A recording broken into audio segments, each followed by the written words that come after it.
What's up, ladies and gentlemen? Evil Punk here in Forza Horizon 4. Today, doing another drift video. This time in the 1992 Honda NSX-R. And I don't want to do too much of a drive before I get into upgrading, because I want to just get straight to it. But I just wanted to bring it out to sort of see how it sounds. Excuse me. But this is the NSX is a mid-engine car, so it reacts differently than a front engine.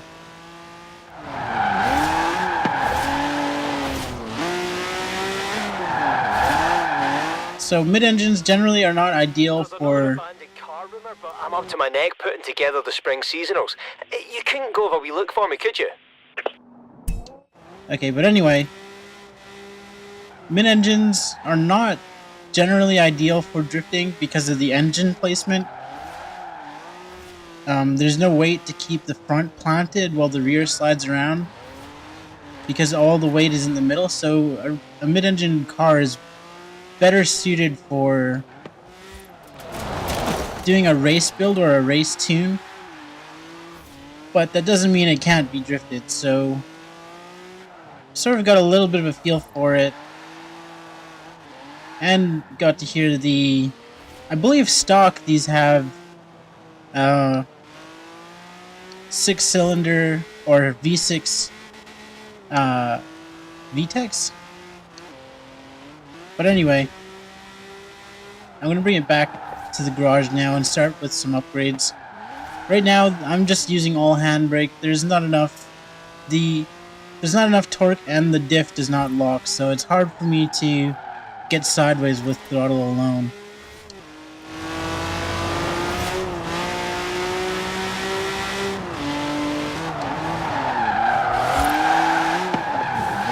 So mostly handbrake.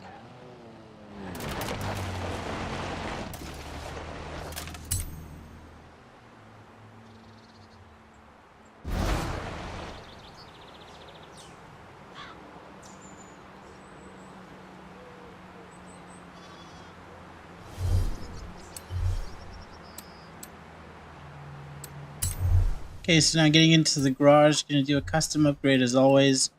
I sort of want to keep the V6. Oh, you can put an inline 6 in it as well, but the one that's in it right now is VTEC, and I'm sort of wanting to stay to that. So I think I will just add the twin turbos. Oh, I didn't even know you could get a Rocket Bunny kit for an NSX. Okay, definitely using that. Like I said, rear wheel drive, we're going to keep that rear wheel. The wing, I may do the Rocket Bunny wing, but I sort of like this spoiler as it is. The Rocket Bunny just seems, for the amount of power that it's going to have, I think this stock wing is fine, because I am building off the stock engine rather than putting anything else in it. The tires, I think I will try the race tire compound. I may need to downgrade that because, again, I may not get a lot of power out of the stock motor.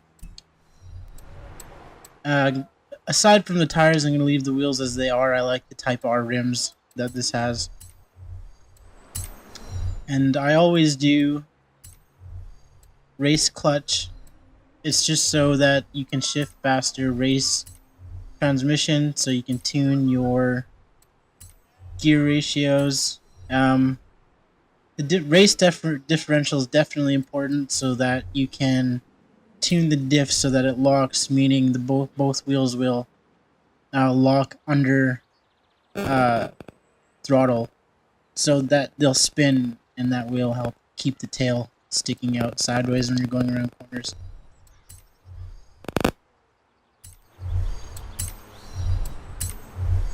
A lot of doing a drift build is generally personal preferences, but there are some certain things that you sort of want to learn when you're building and tuning. One of the most important things I think when learning to drift is grip. I know a lot of people that well. I haven't been into many lobbies since Horizon 2, so this may have changed by now, but a lot of people in Horizon 2 um, thought that race tires were trash for drifting because they're grippy, but it's actually the opposite is true. It's so much better to have race tires. You get more control with race tire. But sometimes you have an engine that doesn't produce enough power or torque to get the wheels to spin with race tires. In that case, you would use maybe a sport or a street compound. So just off of the stock VTEC, I believe it's a V6. I've hit S2 with this build. I sort of wasn't expecting that. I don't really like the PI though. I want to have that. Oh, there we go. Somewhat rounded. So we're at 915 now.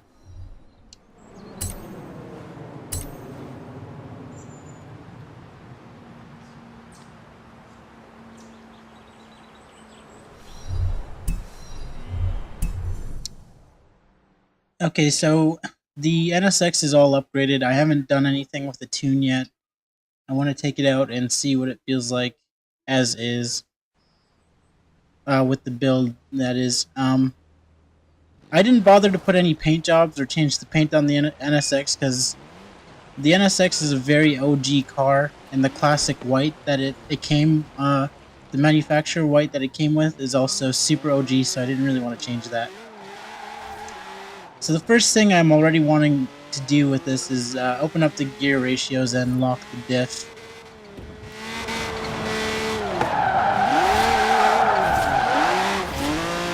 So I'm going to hit these first few corners and then definitely lock the diff.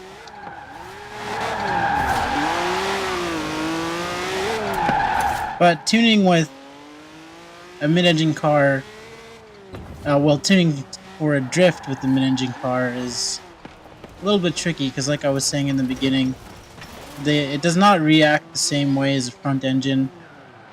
The car is a lot more balanced, so it's really easy to throw the balance off if you mess up the tune. All right, I'm back. I did play with the tune a little bit more, and I want to try to get a clean lap for the end of the video around my drift route. But just before I do that, I want to sort of just show what the final tune is. I had a little bit of trouble getting the car to react the way I wanted it to. The solution actually turned out to be increasing the PSI by quite a bit. So as you see here, 39.5 and 44. I did bring the gear ratio back down to 4.2, and I did adjust each individual gear slightly. I tuned them more towards acceleration, not by very much though. And then I think that may have been all I changed. But here's the anti-roll bars, 30 and 40. 30 for the front, 40 for the rear. The front and rear springs, 486 and 610. Damping, I didn't really change that at all. The braking force is still toward the rear. And the diff is still set to 100%. So now that I've gone over the tune, just to finish the video off, I want to try to get a clean, or at least as clean as I can, around my route. So hopefully I can do that here for you.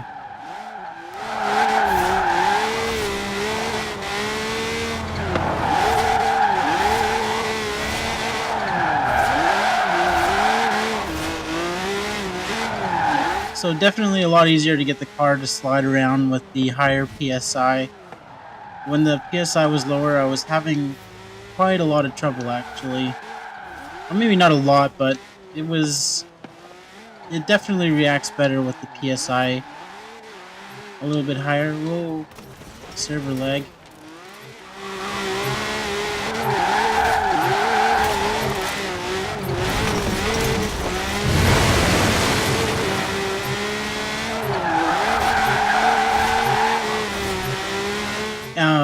now that the tires are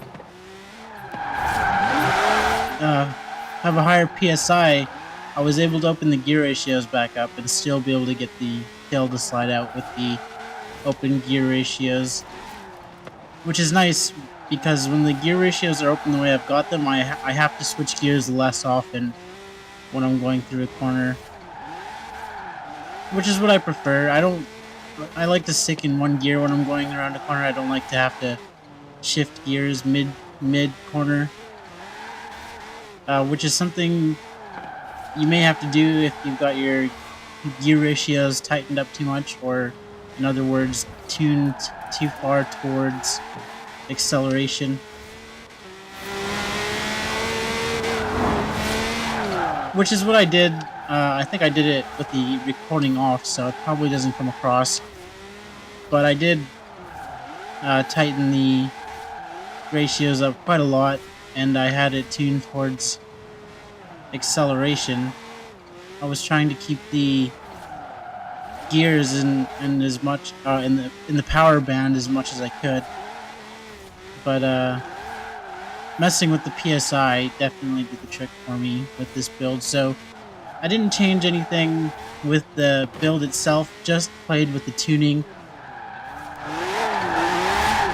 So it's still the stock V6 that I've built off of, or built up.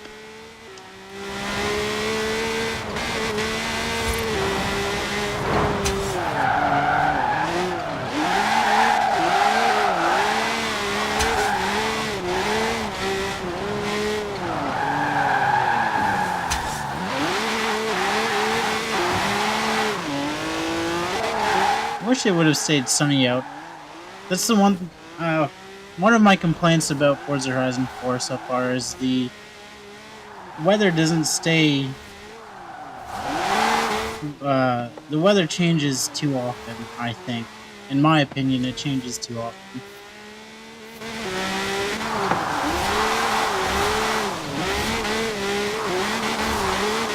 Obviously, it would be kind of lame to have it just sunshine 24/7, but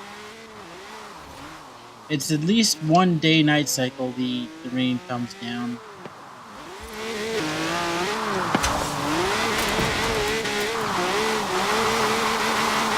Which feels like a bit much for me, for my liking.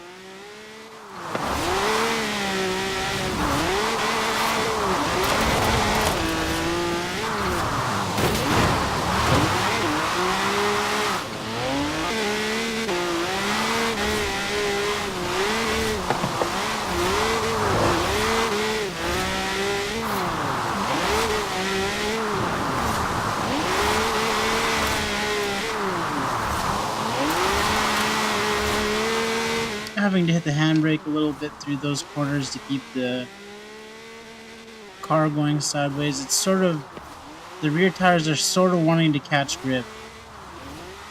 And I could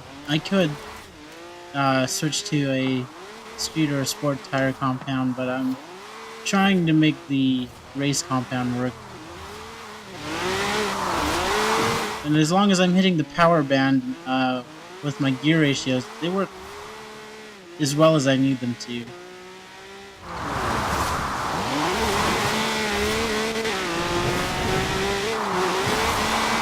But anything outside of that, they're trying to catch grip quite a lot at.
Alright, ladies and gentlemen, I'm Evil Punk, and this was a Forza Horizon 4 NSX-R drift video. I hope you've enjoyed. Feel free to leave a like and subscribe.